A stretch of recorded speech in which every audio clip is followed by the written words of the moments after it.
Olá, senhoras e senhores, mentes inquietas e almas curiosas, preparem os seus neurônios para mais um mergulho no abismo da incerteza.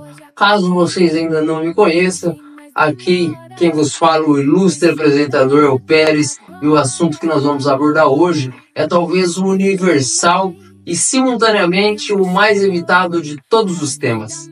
Aquele único destino que todos nós compartilhamos, mas sobre a qual preferimos nem pensar.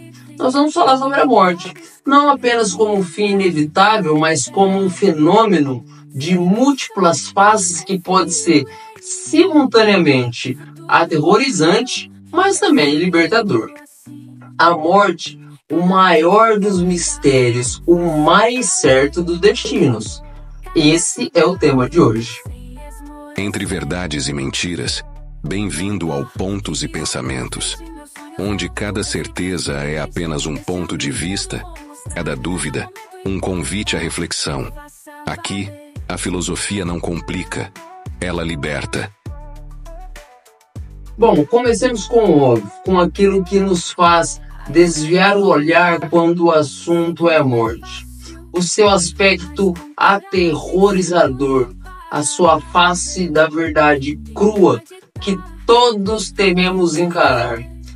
A morte é, antes de tudo, a perda irreversível, o fim absoluto, o encerramento definitivo de tudo que a gente conhece, de tudo que somos.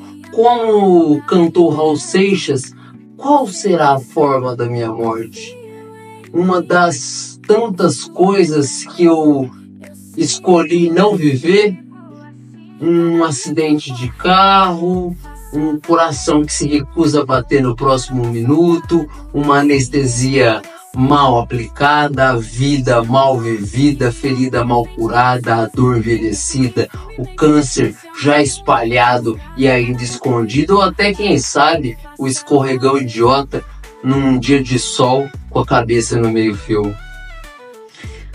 O temor da morte está em grande parte na sua imprevisibilidade. Ela pode nos surpreender, jovens ou velhos, preparados ou completamente desprevenidos. O que dizer desse processo de morrer? Para muitos, o medo da morte não é tanto o medo de não ser, mas o medo do sofrimento que precede esse não ser. A deterioração do corpo, a perda da autonomia, a dor física, a indignidade possível nos momentos finais. Existe também o terror que é existencial, que é a ideia que a morte provoca. A consciência da morte nos confronta com nada que nos espera, criando uma angústia fundamental que permeia toda a existência humana.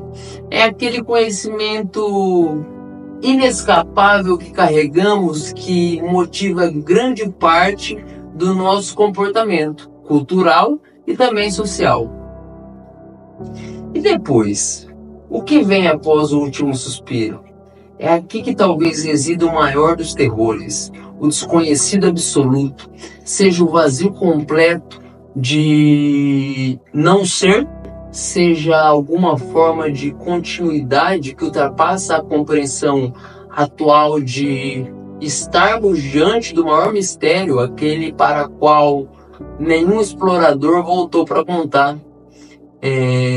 Para muitos, a morte representa a aniquilação completa da identidade, a dissolução daquilo que consideramos o eu e o nada, um lugar completamente vazio, sem nenhum antes ou depois. Mas existe outro lado nessa história, uma face da morte que raramente encaramos em nossa cultura, obcecada por juventude e vitalidade. É a morte como parte natural e bela do ciclo da vida, como uma libertação, como uma transformação necessária. A morte não é apagar a luz, é apenas soprar a vela. É nessa perspectiva que a morte não é uma intrusa cruel, mas uma parte integrante necessária da dança cósmica da existência. Biologicamente, a morte é o que permite a renovação e a evolução. Sem ela, não haveria espaço para novas formas de vida, novas ideias, novas possibilidades. Imagina um mundo onde ninguém morresse. Em poucas gerações existiria um congelamento em estagnação, um superpovoamento sufocado por suas próprias criações. Na dimensão pessoal, a consciência da morte pode ser profundamente libertadora, como observou o filósofo Sêneca, que quem aprendeu a morrer, desaprendeu a servir.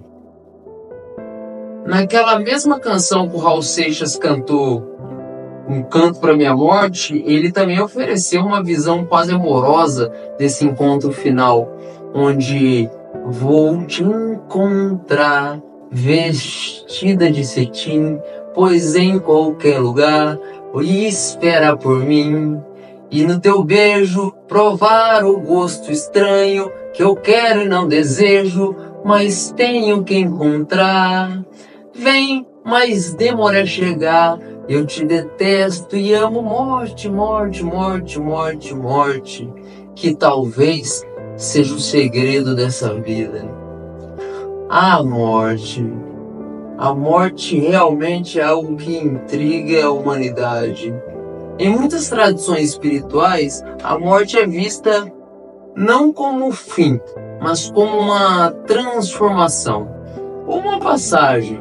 No budismo, a morte é apenas um estágio na roda contínua de samsara. Na tradição cristã, é a passagem para a vida eterna.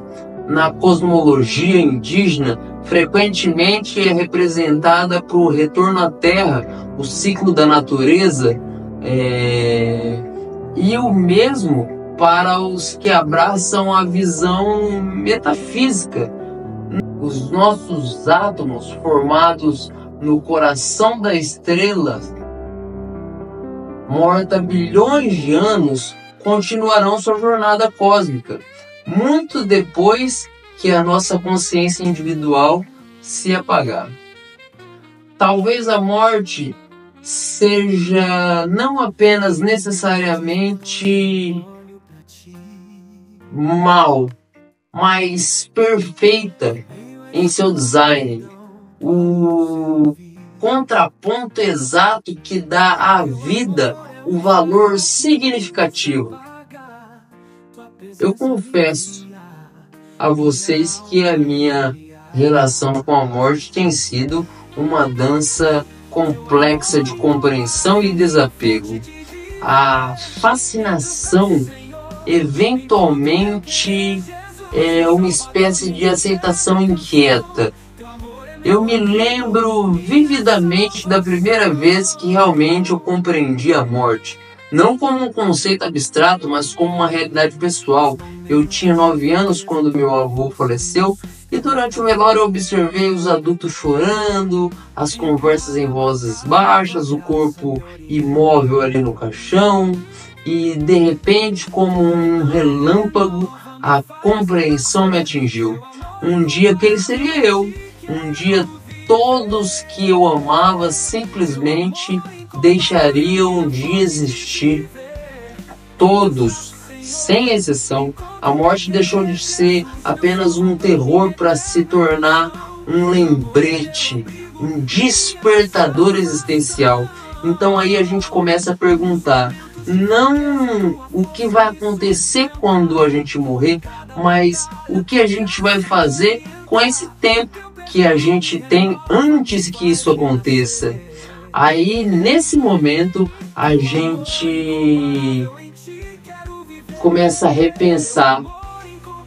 Recentemente eu passei por um outro encontro significativo com a morte. Quando um ente querido em estado terminal. Eu acompanhei os últimos meses de vida e foi uma das experiências mais dolorosas e ao mesmo tempo uma das mais belas que eu já vivi.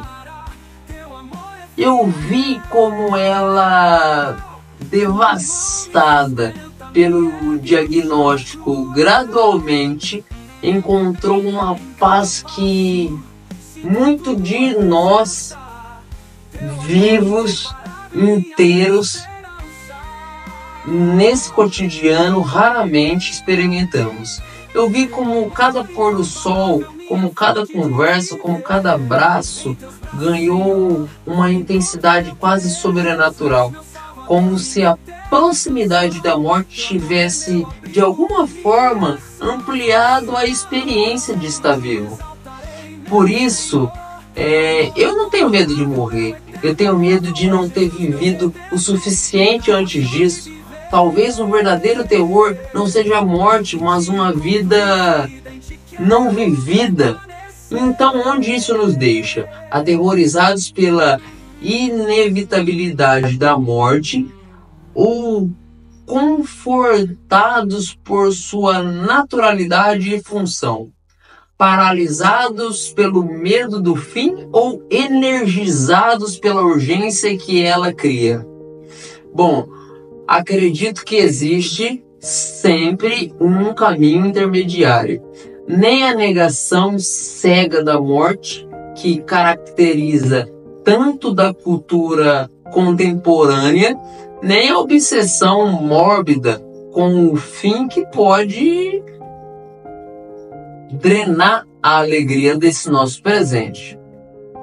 Talvez o grande mistério ou a grande sabedoria esteja em aprender a morrer um pouco todos os dias, não no sentido literal, é claro, mas no sentido de práticas pequenas, desprendimentos pequenos, rendições que nos prendem para a grande redenção final. Lembre-se que morrerás, não como expressão mórbida, fixação, mas como um lembrete para que a gente viva autenticamente.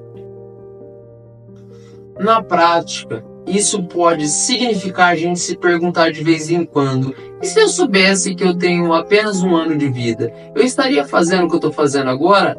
Amando quem eu tenho amado, dizendo o que precisa ser dito, não para viver em estado de perpétua emergência, mas para a gente continuar realinhando com o que realmente importa, porque pode significar também cultivar a arte de deixar ir pessoas, posses, identidades, crenças que já não nos servem mais.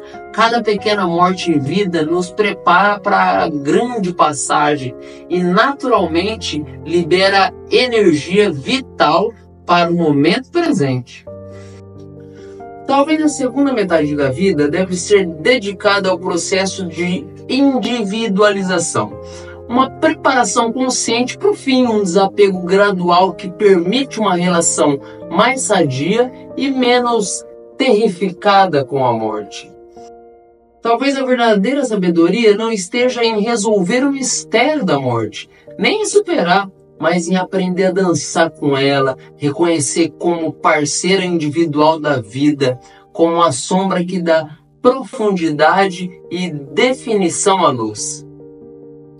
Bom, senhoras e senhores, garotas e rapazes, meninos e meninas, assim a gente encerra mais um podcast Ponto Pensamento, onde a gente pensou e não chegou a lugar nenhum, até porque a verdade absoluta, ela não existe, o que existe é apenas um ponto de vista.